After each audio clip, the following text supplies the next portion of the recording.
Okay.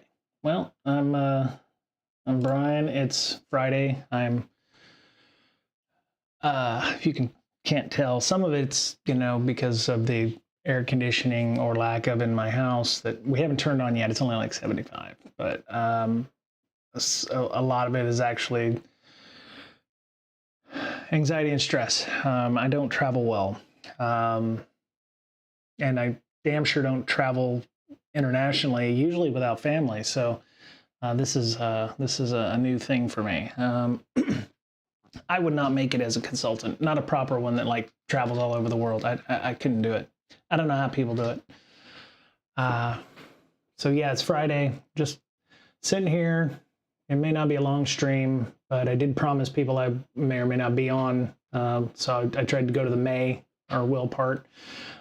So yeah, I am mostly packed. I have two backpacks. I have a suitcase. Oh, I've got a follower on on YouTube. Hello, YouTube watcher. Welcome. Thanks for being here. Appreciate you. Don't know who you are? Say hi in the chat and I'll say hello back. But yeah, so I've got two backpacks. One of the things that I've found when we go on vacation is I have a carry-on, but it's like a Matryoshka doll kind of thing. I don't even know if I'm saying that right, but it's the dolls within dolls within dolls kind of thing. I find that I have a big backpack and that thing is bulky as shit and I don't want to carry it around all over the place.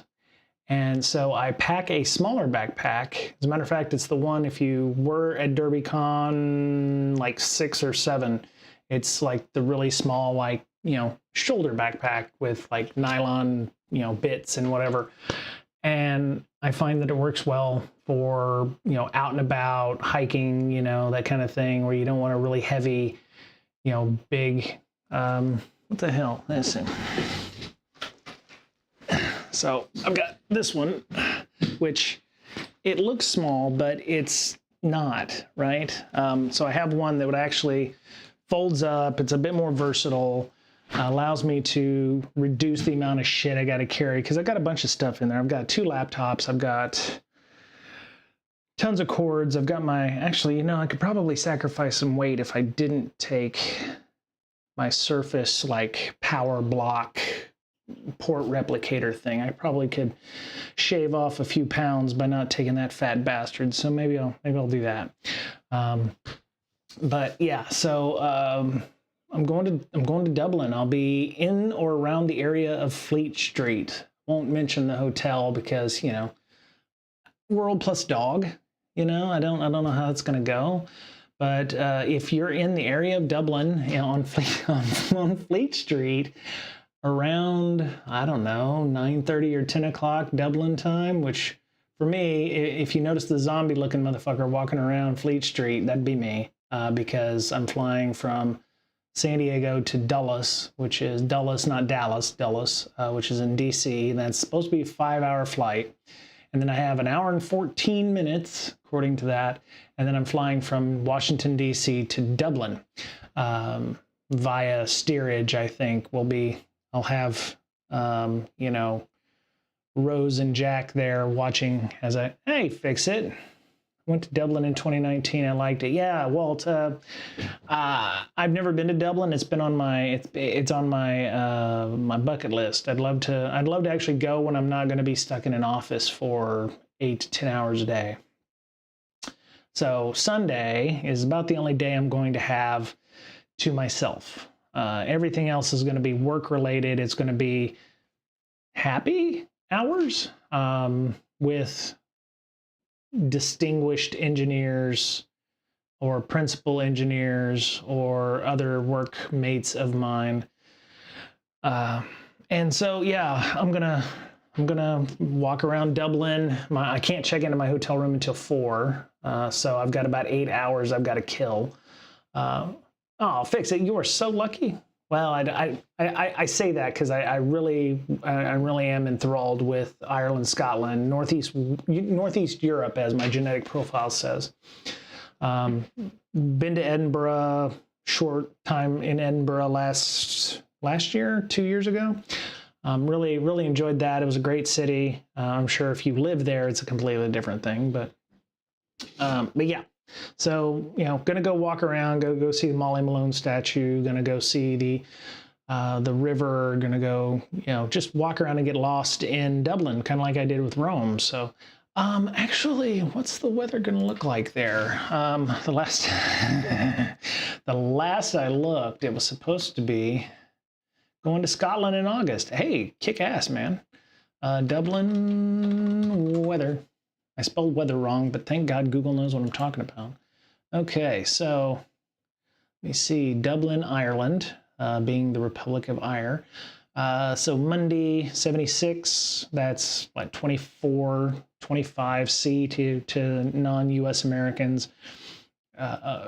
Sunday is going to be nice. So thankfully, it looks like hopefully the day that I'm going to walk around and get lost is going to be somewhat of a nice day. Tuesday, I hear is going to be a wash. I think the rain, there's not going to be a ton of rain. It's only 40% chance. So precipitation, yeah, it's going to be. The rain that they're going to get reminds me a lot of how Seattle rain might be. So, Walt, are you going to Scotland in August for work or for pleasure or business? And then I come back Thursday. So, yeah. So, 27C here in Arizona. Oh, okay. All right. Wow, that's warm. That's actually warm. That's about 80 degrees for those non-US Americans or US Americans that don't get Celsius. So, yeah. So, thankfully, thankfully we live in such a time that global communications is roaming profiles, international plans are pretty much de rigueur. So, I now have lost my phone. Oh, great. That's what I get. So yeah, WorldCon. Okay. Yeah, it's interesting because we were told in one of our meetings last Thursday, on Thursday, that the week of 4th of July, pretty much don't schedule any meetings because nobody's going to be at work because it's on a Thursday for us U.S. folk. And so that ruins the whole week, and if you don't have any major meetings, they said, just shove them off until the following week. So I've got literally like a 2-week-ish vacation. I mean, I'm going to be on site with these folks, but it's not going to be the same as the daily grind at work. So, but yeah,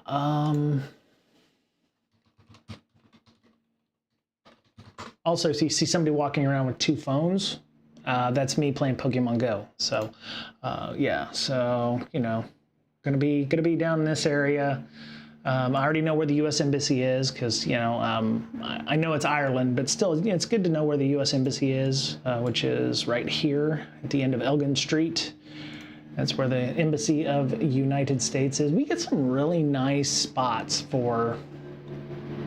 That's a helicopter. We get really nice places for where our embassies are. I mean, the French, the embassy in Paris, holy shit, near Tuileries Gardens, a stone's throw from the Louvre. We've got this place which looks fairly nice.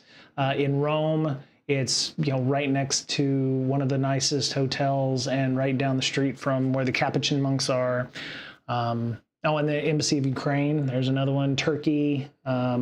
Some of our folks are from Canada, so I told them I figured out where the Canadian embassy was for them, in case they lost it, in case they need it, like, oh, okay, cool. So, but yeah, we're gonna go up here. I don't know if we're doing any tours of the Guinness Brewery or what have you, but yeah, I'm gonna be up here in the Fleet Street area hanging out. I might go to Temple Bar in that area. So looking forward to seeing what's in the area. Somebody told me they needed a cup from Starbucks. I don't know if my carry-on will handle that, but there is a Starbucks somewhere around here on Fleet Street that I'll go find. God knows I need a coffee when I get out of there. So it'll be, it'll be important to get a coffee or a tea or something.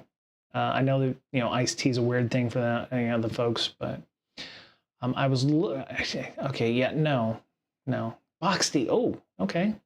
Yeah, I also need some place for lunch. So I was looking at, it's going to be 70 degrees, so I don't need boxty, which is a soup made of meat and potatoes necessarily, but some local fare would be nice. That's boxty right there. That stuff.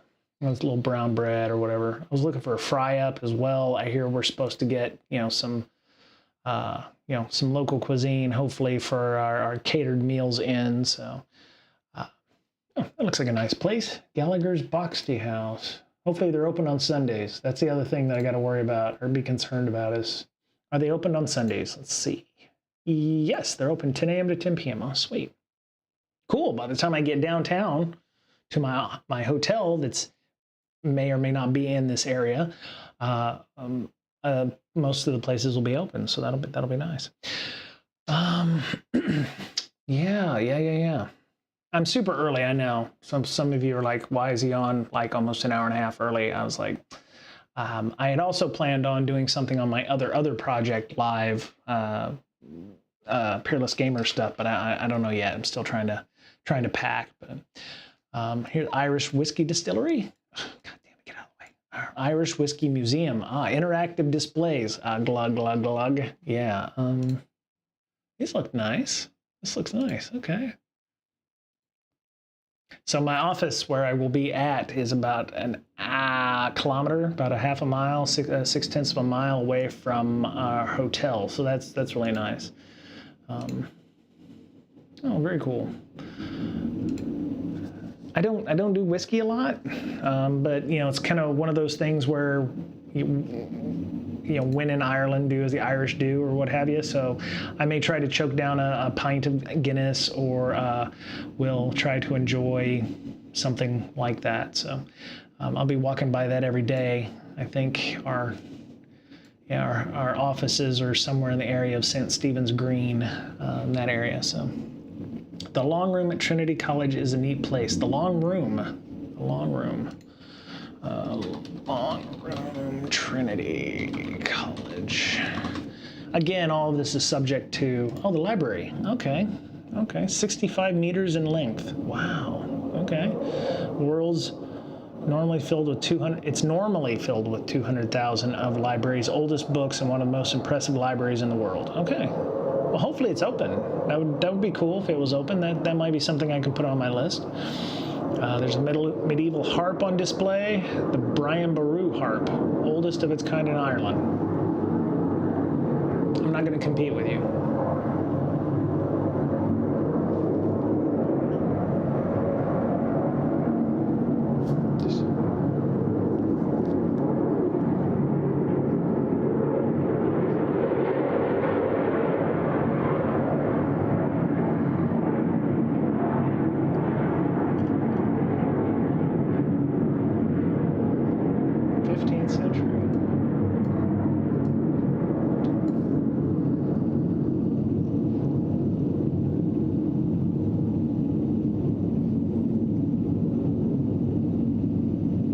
Okay.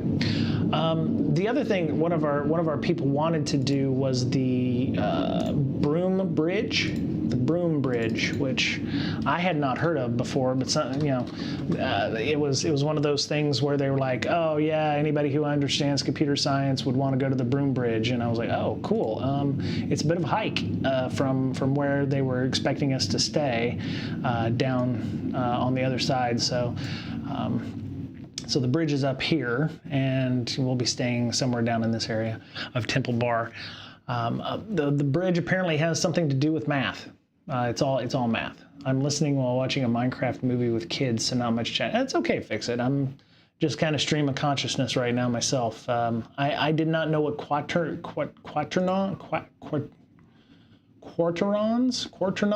is. So it's a number system dealing with complex numbers. And so the broom bridge is, I don't know if the person had the eureka moment on the bridge. Let me go back here. Let me see. It is famous for being low. Okay, so he did have his fundamental formula for quaternions. It sounds like an alien on Star Trek. On 16 October 1843, which to this day is commemorated by a stone plaque on the northwest corner of the underside of the bridge. Being spoiled by the action of vandals and visitors, the plaque was moved to a higher place, different place higher under the railing of the bridge. Here, as he walked by on the 16th of October, 1843, Sir William Rowan Hamilton, in a flash of genius, discovered the fundamental formula for the quaternion multiplication. I squared equals j squared equals k squared equals ijk equals -1, and cut it on a stone on this bridge, Interesting. So he cut it on a stone of this bridge. I'm imagining it was like soft rock, but maybe he wrote it or something, or he maybe gouged it a little bit. I don't know. Given the historical importance of the bridge with respect to mathematics, mathematicians all over the world have been known to take part in the annual commemorative walk from Dunsinc, Dunnick? I don't know. Apologies. I know some words you don't pronounce all the S's, like Grosvenor Square or what have you, to the site. Attendees included Nobel Prize winners, mathematicians, and it's also sometimes known as Broomsday. So there you go. You learned a little something about computer science and all the maths, which I was not aware of. So looks very unassuming. Well, if I don't go to the bridge, at least I can say I've seen it. Oh, that looks like the plaque right there. Yeah, that looks like the plaque that they've got going on right there. That's cool. Yeah. Oh yeah, there's, plop that in there. Yeah. So yeah, looking forward to seeing what is to be seen in Dublin town. Yeah. It's one of them days. So yeah, I've mostly finished packing, mostly finished, got all my clothes, you know. My wife told me the minimum I need is my phone, my wallet, a credit card, and my passport. So everything else can be replaced, which is great. It's nice that, you know, it can be distilled down to that specific amount. I am a horrible packer by nature. I tend to add things or forget I need things. Biggest one I think I forget is stuff like toothpaste. So luckily my wife is very good at packing and doesn't forget the toothpaste.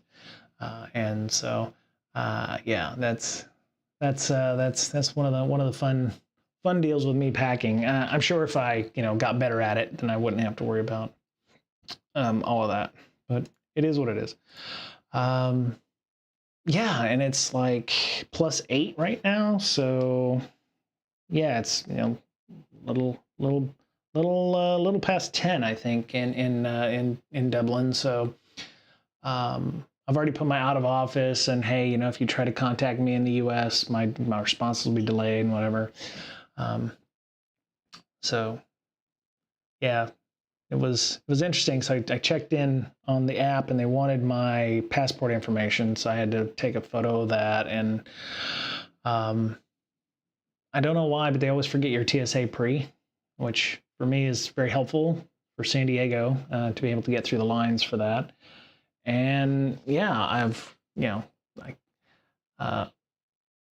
looking forward to that. I am looking forward to Sunday. I don't know what it sucks that we're going to be in an office, you know, when we're going to go do stuff. There's going to be events. We may not have all day in the office, so we'll see what happens. But yeah, I'm just, you know, I'm really looking forward to it. And my wife said, my wife did say that if she didn't have meetings next week and 3 cats and a daughter, she would have gone with me on this trip.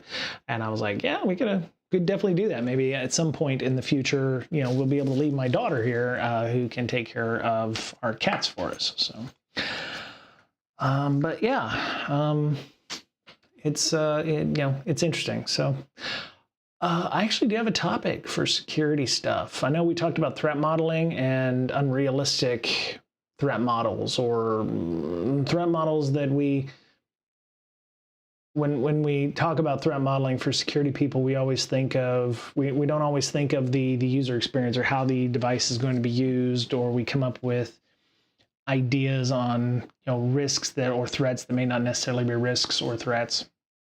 And we had some interesting conversation with one of our chatters here about what a risk, a threat, and a vuln is. But the other one I had that actually came up today in a meeting, and well, actually part of yesterday during one of our major meetings.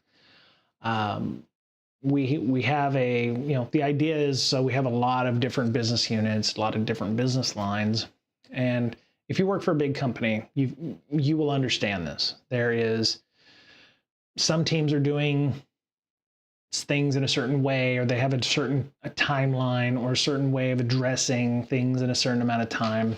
And the idea is to standardize across, the idea would be to make it more efficient by standardizing that across business lines or across organizations inside your company, because it, creates kind of a homogeneous, no matter, it's not like, when I'm in the US, it's feet and inches and miles. And when I go to Dublin, it'll be, kilometers and Celsius and millimeters of rain. So, ideally, in a perfect world, it's all homogeneous. So it would be all hopefully base 10. I'm a big fan of the metric system. So hopefully it would all be base 10. We kind of got there in the US with liters of soda and what have you, but we still use, I know that some places over in England and they still use miles, for instance. But so we're creating process that matches what other organizations are doing. And there was an interesting question that somebody asked, and it's like, why are we doing this? Are we doing it for the people who, when something comes in, when an issue comes in, we want it fixed in an X number of days. And right now, some teams have this version, and then others have, let's say something with a CVSS of 10, for instance. That's critical, maybe an O day. It needs to be fixed. So this group may have a 3-day turnaround time.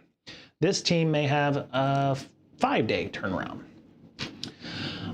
But everybody goes into the same pile for tickets or for work that needs to be done. And so depending on who gets the ticket, they're going to be like, well, we got 5 days to fix this. It's cool. Oh, well, we got 3 days to fix this. So there's a disparity there. And the idea is to have a parity kind of thing. But we're finding that some of the use cases for lowering the SLA don't necessarily work for some teams. Because of the processes or the complexity of the system that is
we're getting there.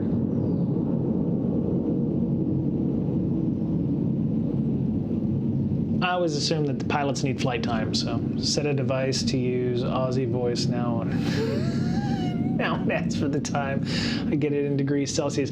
I think, I want to say my wife, I had accidentally set her back in the day when, before GPS and everything was on your phone, we had the Garmin little boxes in the cars and stuff.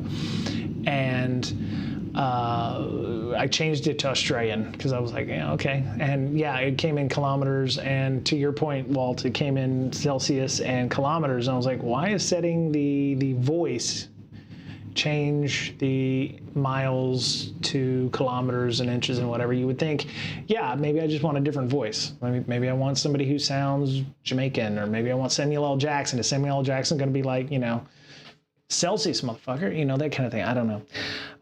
But yeah, I don't understand why I did that, but so not everybody, at least in security, is, I don't want to say happy, but it's like we're trying to make sure that, because we're going to have to go to the teams that are building things for us, or creating services, or creating things for us, and help with enacting this issue.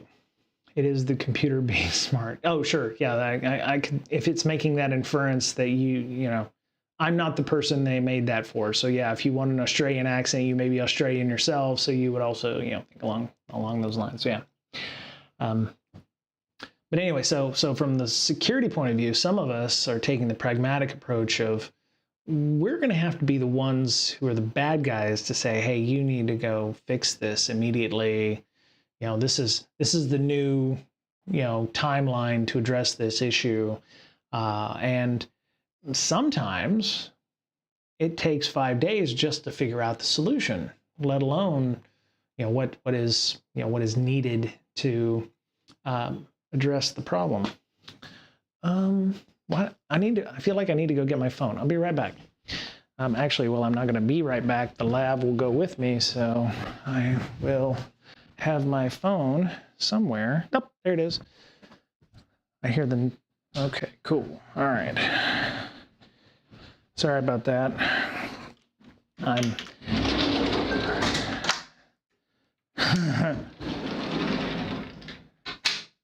right, there we go. Found my phone. And so we're trying to stress to them, it's like, if we push these folks to a shorter, in this case, we're trying to go from one that is a longer SLA to a shorter SLA, we run the risk of people trying to game the system to get around the SLA problem. In this case, the solution to it has been, hey, the initial SLA of 5 days, for instance, is for when the code fix is in place, or when the solution has been fixed, or we have a way forward on these things. And we're pushing back, and we're saying, hey, they're gonna push out a fix under fear of not having to deal with whatever happens when the escalation occurs in the ticketing system that we have, or what have you. And so the question we keep asking is, what is the goal of this? And it's like, well, we just really want to have parity across these things, but it's like, what are we doing it for? Are we doing it to get a better quality fix? Because when we put in fixes, or we put in process to be homogeneous, or what have you, you need to think about who is going to affect process, policy, etc. Especially if you're trying to gain parity in things. Not everybody will be able to hit those SLAs. And our point was, we're supposed to be helping people. We're supposed to be helping teams. And the ability of us to do that is hampered, because we're going to be coming to them with a problem and they need to fix it. Now, that's only for the most critical issues, obviously. If there's something that's like a 3.5 or something like that, it does give us time to, solutionize or whatever, to address those issues. And I'm trying to be as vague and obtuse as possible, but still get my point across. And I don't know if that's come across, but Walt, fix it if you're here. So have you ever run into this where it's like you're trying to simplify policy, or you're trying to make it easier for product teams to do work, but you find that a lot of the security initiatives only benefit security people? I guess that's the big thing. These policies are being put into place to benefit only security folks, or they're not really benefiting the people you think that they're benefiting. I think that's the big thing, and I think that's what we were trying to get to those folks. But yeah, the one thing I always try to remember is, why is this process? Who's this process helping? Who's this policy helping? If it's only helping security, maybe that's, that's not a good business choice. Maybe that's, if the policy doesn't align with how, product teams are doing, we're not doing ourselves any favors by doing so. So, yeah. Yeah. It's it's just really odd bit, and I don't think that's big company. I think that's probably big company problems, to be in hindsight. I don't think smaller companies have that issue, because depending on how big the company is, or the size of your organizations, or how your hierarchy goes, your policies and processes ideally should have some kind of tailoring to the teams that are going to be using them. And that's why it's important to get input when you're creating policies and making these things happen, because what you're making is going to affect others. And so, communicating that out, hey, this change is going, oh, the other thing is, make sure you're communicating this properly. If you're putting it out in a newsletter that goes out regularly, I'm going to be nice to you by saying, if you're trying to put this out in a newsletter that you assume everybody has logged into and everybody gets and everybody reads, they may not be reading it, especially if it doesn't really have anything of interest in there. Or it's hey, this is our security newsletter, you should be reading it. Should be reading it, sure. I have more than a few emails that go into the deleted items to be looked at maybe some point in the future, probably never. But,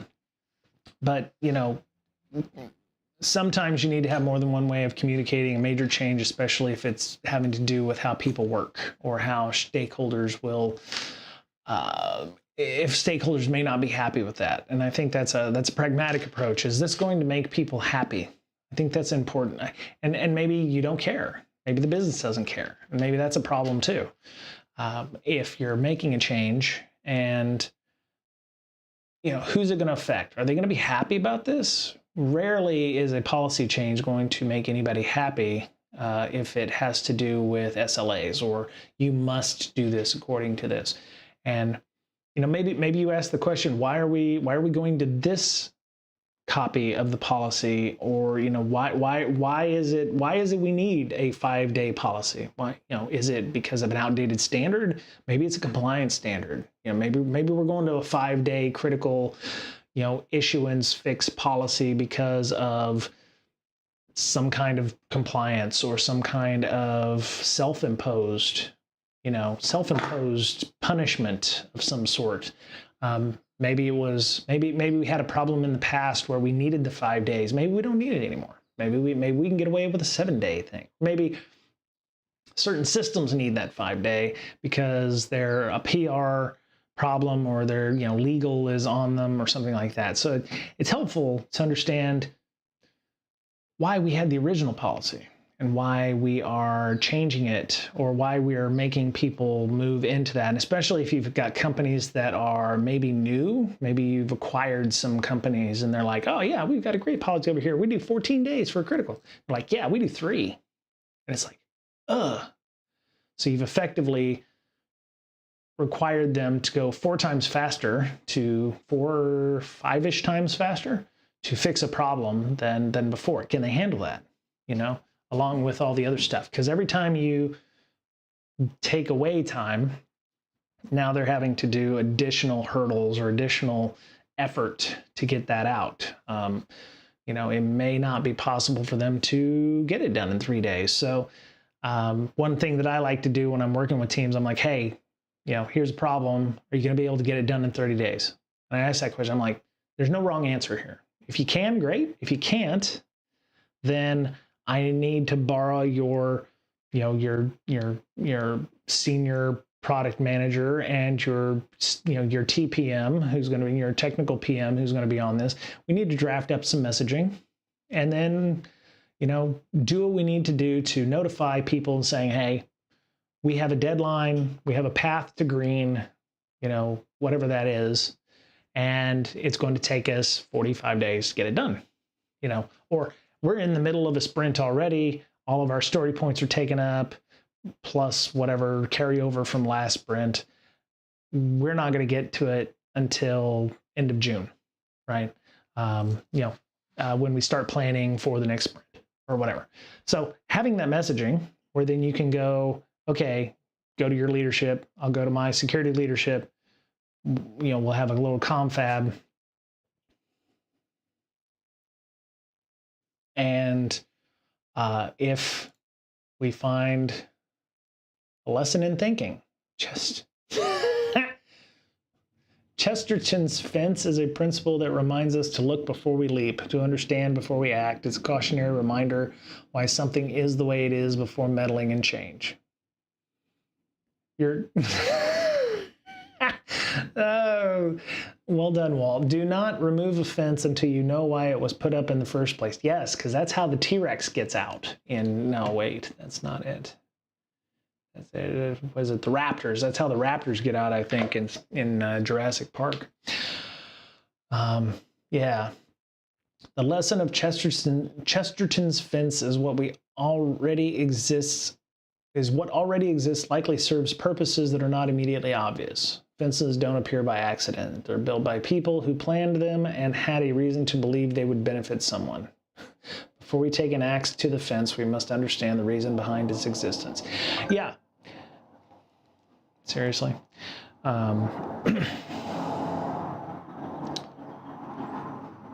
This Twitch stream brought to you by the United States Marine Corps. It's not really. I'm sorry. It's not really, but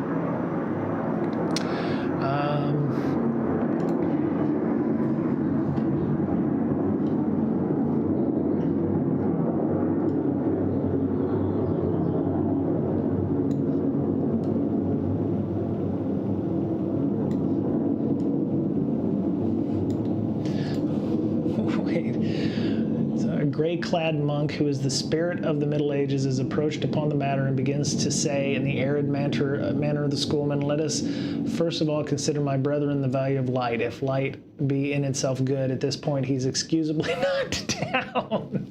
All the people make a rush for the lamppost. The lamppost is down in 10 minutes and they go back congratulating themselves in their unmedieval practicality. But as things go on, I'm imagining a Monty Python skit where you've got some old guy, old monk or whatever, and you see all these people, very Life of Brian-like, and then they just, push him down and go and tear down the lamppost. As things go on, do not work out so easily. Some people have pulled the lamppost down because they wanted an electric light, some because they wanted old iron, some because they wanted darkness, because their deeds were evil. Some thought not enough of a lamppost, some too much, some acted because they wanted to smash municipal machinery, some because they wanted to smash something, and there is war in the night, no man knowing whom he strikes. So gradually and inevitably, today, tomorrow, the next day, comes back the conviction that the monk was right after all, and all depends on what is the philosophy of light. Interesting. Only what we might have discussed under the gas lamp, we now must discuss in the dark. That's interesting. That's interesting. While we are well-intentioned, it is easy to do more harm than good. If a fence exists, there's likely a reason for it. That's true. And, it all does come down to communication in this case. It's, why did we have that in the first place? And thank you, Walt, for that. This is awesome. I will continue to read this to understand. It's quite an interesting... Oh, sorry. It's a parable by G.K. Chesterton. Okay. Interesting. But yeah, so we need to figure out why it was made, who it was made for. Does it still make sense? And then, we can push a monk aside and tear down the lamppost. I'm just, grabbing the face and just, that kind of thing. Talk to the hand. But yeah, it's interesting because there are folks that are just like, yeah, we're going to make this happen. And I was like, I don't want to say someone think of the children, but it's like, why are we doing this? We're going to be the bad guys in this, which we already have enough examples where we can be the bad guys in security in general. I don't mean at work, but we're always called, we're considered the Department of No, even though there are some folks that out there that get it and understand. But sometimes I find that a lot of people only hear from us when they're about to be told something or they have to do something, and it's maybe not something they like to do.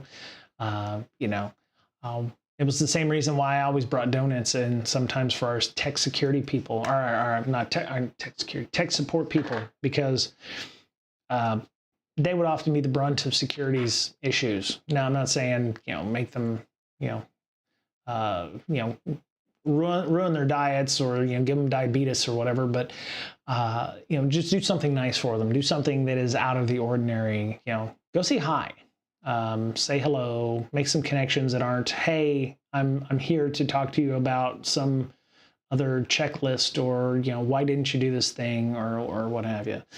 But yeah, to Walt and to Chesterton's point, figure out why that's there. And if it's not needed, or maybe that 3-day SLA versus the 5-day, maybe the 3-day is not applicable anymore, and we can tear that fence down, or we have to keep that one in place and we can have another one for these teams. I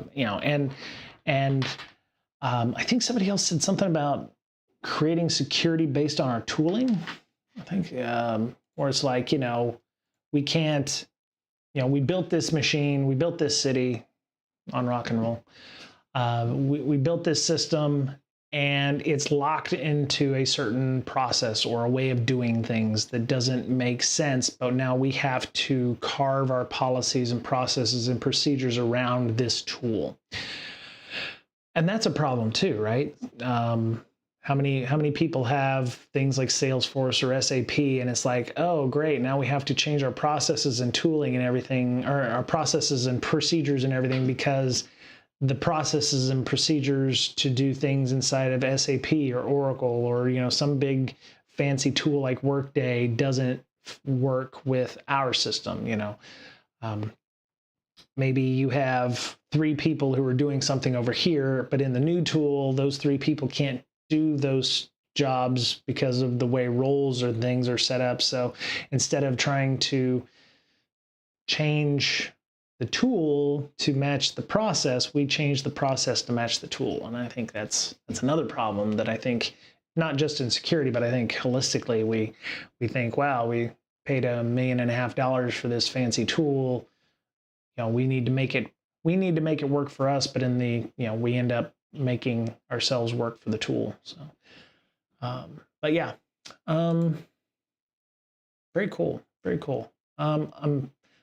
Walt, you get 100 quatloos today for the excellent content. 100 quatloos to you, good sir. On the content. Didn't know about this. Actually, what was the? I remember watching a video. Road to Wichita.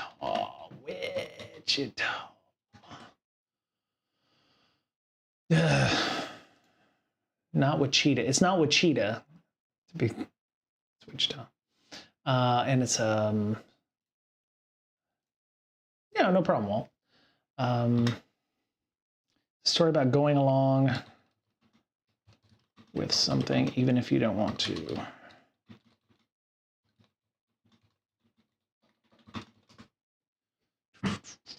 No. Management. Sorry, going to management.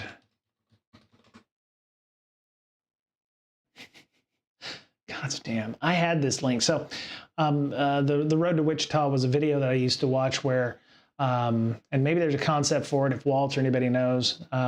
It was, it started out in, they're in this rural area, Wichita, or near Wichita, and it was back in like the 1930s. So it was still one of those things where driving 30 or 40 miles was a big deal, right? And if you ever watch shows like the Andy Griffith Show or whatever, going to a diner was like a huge deal. It was like going to a restaurant instead of staying home and cooking things was a huge deal. So there was a wife, a husband, and Joe Bob who came to visit, whatever.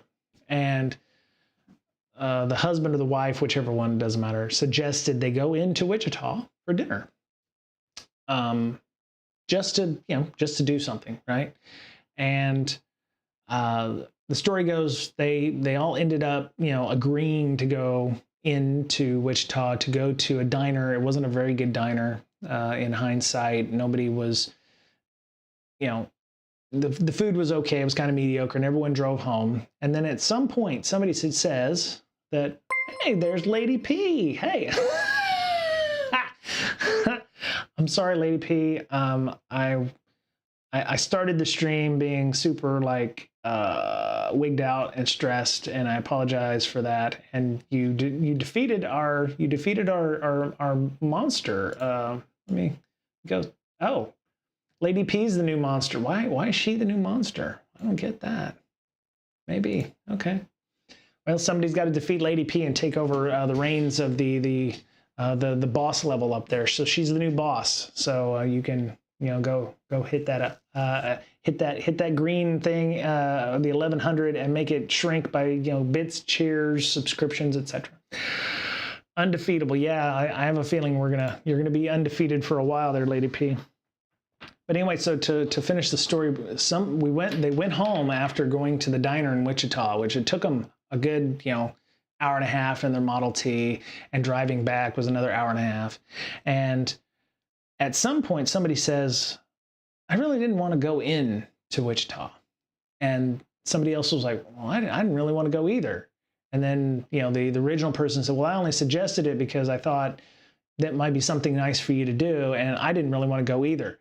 And it was one of those things where, people just ended up going with the crowd, so to speak, and not actually having an opinion or a point, and, not questioning the logic of going into Wichita, for instance. And I wish I knew what that was.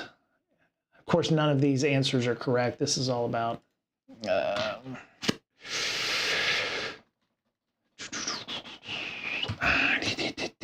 but yeah. So Lady P, thank you for being here. I know. I hope you're doing okay. I know where you live, and I hear that there are some fires in Northern California, and I hope they're not anywhere near you. I know that by saying that, it's like when my mother calls me and says, hey, there's fires in LA, are you okay? I'm like, yes, Mom, it's like 2.5 hours away. Thank you for your concern. But yeah.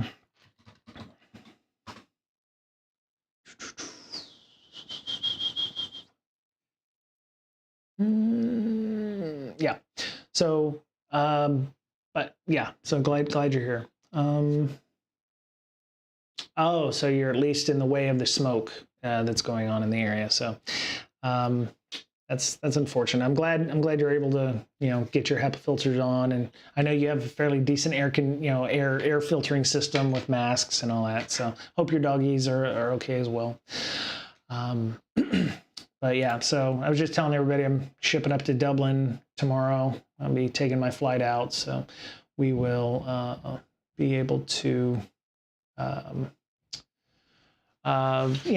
get some pictures, and I'm gonna get lost in Dublin doing things. So, dang it, management system.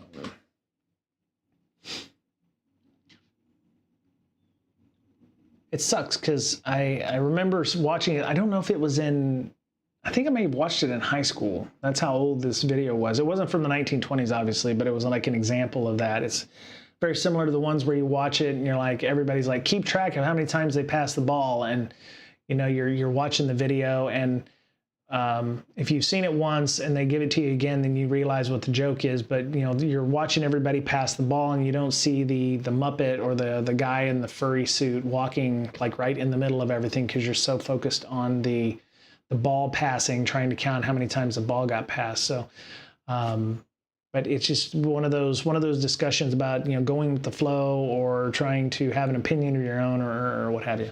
So. Yeah. So, HEPA filters for when, yeah. Let me see, Cal Fire. I know we had some fires down here in San Diego. That is not what I wanted. Cal Fire. Yeah, there we go. Current incidents. There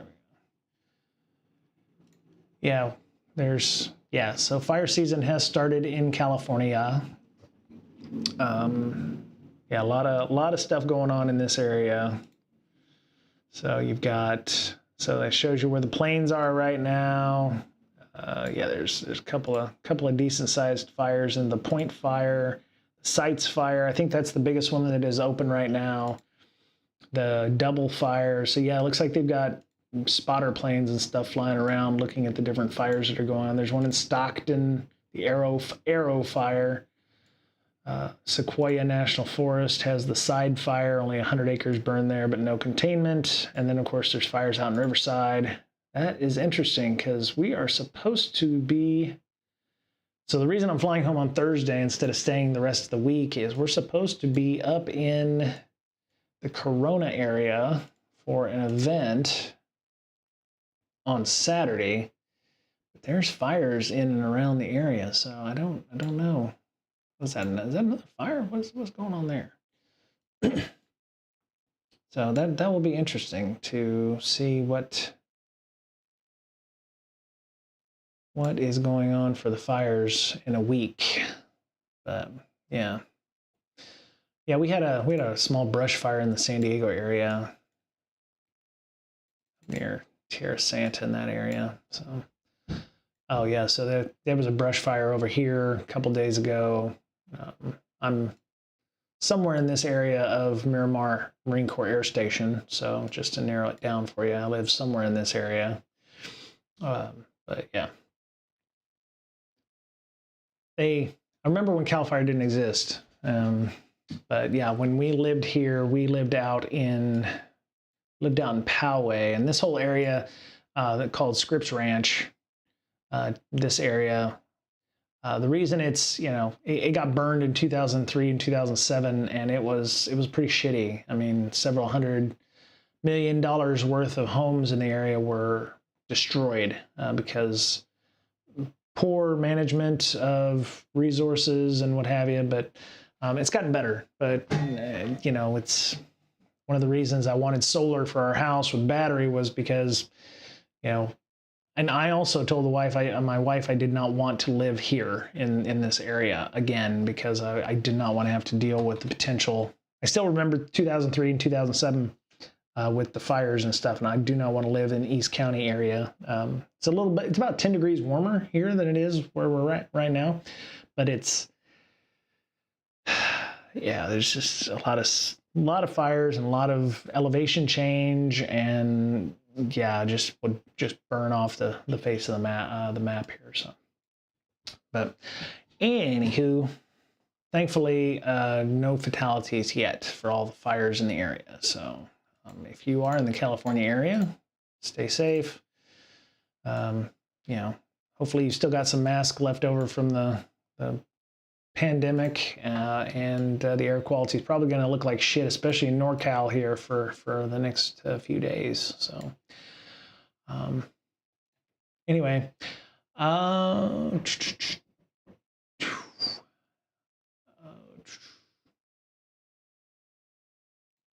anything good, Lady P? What you been doing? I know you and Operator have been talking on our Discord at some length about AI and LLM and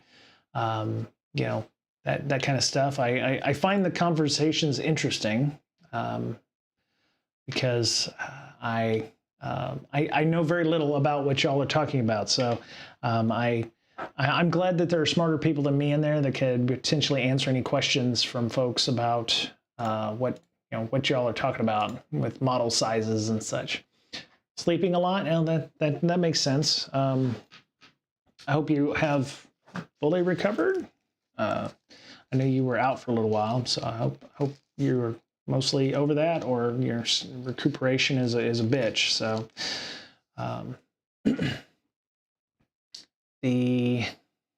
actually somebody posted this up in Twitter today. Dell has said return to office or else, and half of the people who are working remotely pretty much said or else, and they can. So Dell capitulated and said, yeah, you can stay remote, but you'll no longer be offered for promotion, at least a year of recovery. Fuck. Wow. Okay. Well, I hope it goes quickly, and I hope that it goes without any kind of uh, complications. So, oh, I think that's my daughter and my wife who went and got tattoos today. So, yeah, 3 o'clock. Okay.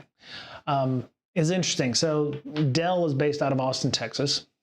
And they said big tech companies still trying to rally workers back to office. Yeah, forcing workers back into the office. Many workers still not having it. Based on a recent report, Dell has stumbled more than most. They announced a new return to office initiative earlier this year. Those who classified themselves as hybrid are still subject to a tracking system that ensures they're in the physical office 39 days a quarter, 3 days a week. I don't know if you've ever been to Austin, but the traffic there, at least the last time I was there, and that's been, albeit almost a decade now that I think about it, but it was god awful when I had to drive the entirety of research, which was the 183. But yeah, the traffic was horrendous in Austin, depending on where you lived. And yeah, but yeah, they say alternatively, by classifying themselves as full remote workers, agree they can no longer be promoted or hired into new roles in the company. And saw some things on Reddit, and people were like, well, most people are jumping after 3 to 5 years at most companies anyway, or, they said, you're, getting promoted by moving to another company. So, and then I'm doing it again another year. Oh my goodness, Lady P.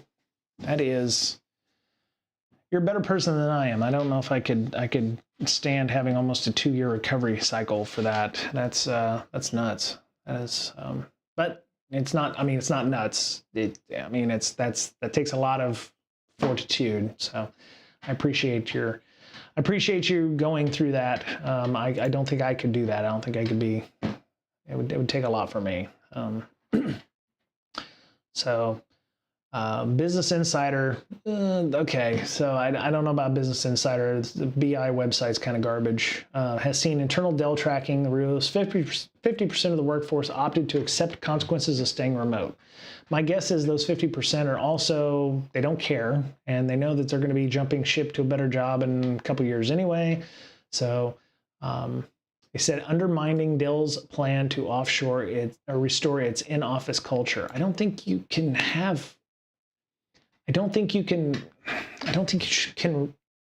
Okay, so wait. In-office culture was something before the pandemic. It was a thing. It was a social contract, and there were rules, and there was a dynamic there that was destroyed by the pandemic. Much like incident response or business continuity, when you go back to whatever the new normal is, you're not going to go back to the way it was before. That is gone. It's almost like what got you owned or what got you, ransomwared. You don't want to go back to whatever that was because you're going to get ransomwared again. So in this case, the in-office culture that you had before the pandemic is the problem. And trying to restore, whatever a new culture would be is going to take time and effort and adoption by people who want to come into the office. Yeah.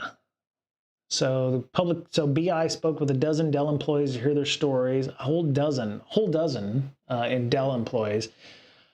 Some said they enjoyed more free time and less strain on their finances after going remote. Nothing could convince them to give that up now. Others said their local offices had closed since the pandemic and they weren't interested in promotions. That is interesting. That is a note from my wife, I think. Let me see what we got here. Do you want to meet?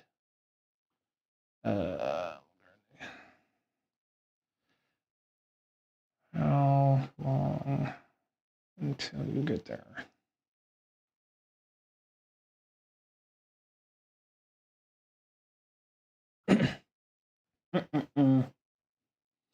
I may be ending this a little early, but the fact that they are not interested in promotions at Dell could be telling as well. It's like do they really care about their leadership? Or bosses love to watch employees and desks.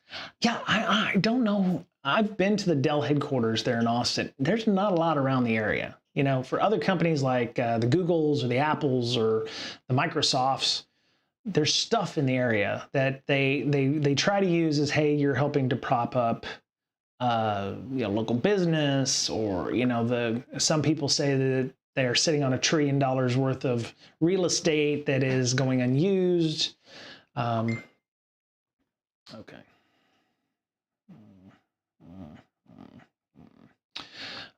So yeah, I mean, they're citing a number of different reasons why you should go into an office, and the fact that they said half of them aren't interested in promotions or their offices have closed since the pandemic is also telling. It's a cost-saving measure, but and to your point, Lady P, it's lazy management. It's a controlling thing, and I still haven't figured it out. At some point, somebody will say, hey, the emperor's got no clothes. I know that real estate is the other idea. Yeah, real estate's the other idea I've seen. If you own a ton of, offices in downtown Cupertino, you're probably paying hundreds of millions of dollars a year, having those those buildings mostly sit empty and not being used. And if they're not being used, then it's like you have to decide whether or not you want to release that space, knowing that it's only going to be 20 to 30% filled, or you give it up. The problem is they can't sell it, right? Every other company is also suffering from the same problem. So now you're sitting on a bunch of real estate you can't sell unless you find some way to turn it into some kind of mixed use thing, or you can make affordable housing out of it, which requires additional zoning and permitting. So yes, real estate too. These companies built their monuments to their egos. They're definitely not listening, or I think the problem is they've got all these buildings they can't sell. They're all turds, and you're not going to be able to sell turds. So unless they turn some of these 35-floor buildings into multi-purpose high rises where you can have zoned residential, I actually think that's probably the way that they're going to have to go with some of this. It's like if you have a 35-story building, you take the top 20% of the building, top 15 floors or something, convert those to apartments or condos or something. Then your people are, can be remote and or hybrid and or on-site. All they got to do is take a friggin' elevator down. I'm sure there's more to it than that. I'm sure it's not just. It's not simply all you have to do is. There is more than there is more than enough discussion there. We are selling ours. Yeah, see, manager, yeah, you're selling your building. I would be interested in if they're actually going to get value for that. If they're going to get what they paid for originally. I'm sure they will sell it at a profit, especially if they've been there 20, 30 years or whatever. They'll tear it down instead. Building more housing will deflate the marketing value, which corporations now own. Yeah, Amazon, I know, has like 20 buildings, 20, 25 buildings in downtown Seattle, prime locations for apartments or what have you. You can convert some of that into office space, some into commerce. You could do, residential, and sell those condos for $1 million a hit. So you could probably pay for your building, or at least pay for the construction of those buildings once you've done so. So I love y'all. The wife wants us to meet for dinner. I'm not going to be here for a week, living it up in Dublin. So I'm going to go join my family to have dinner at Italian Denny's. So Olive Garden. So I'm going to go. Want to thank y'all for coming. Lady P, thank you for being on. I appreciate you. Stay safe. And I'm glad you're recovering as quickly as possible. Walt, thanks for the Chesterton fence deal. That's great. I will definitely read that. Yeah, I will definitely have a trip, Lady P. Hopefully it will be a good one. But anyway, thanks y'all. I will try to get on at some point next week. It may be Friday. It may be the next Friday. But if I get on at some point, it will be either super early for y'all in the US, or it'll be super late my time, or a bit of both. And yeah, thanks y'all for coming, and I'm gonna get out of here. So have a good weekend, and take care. Bye, y'all.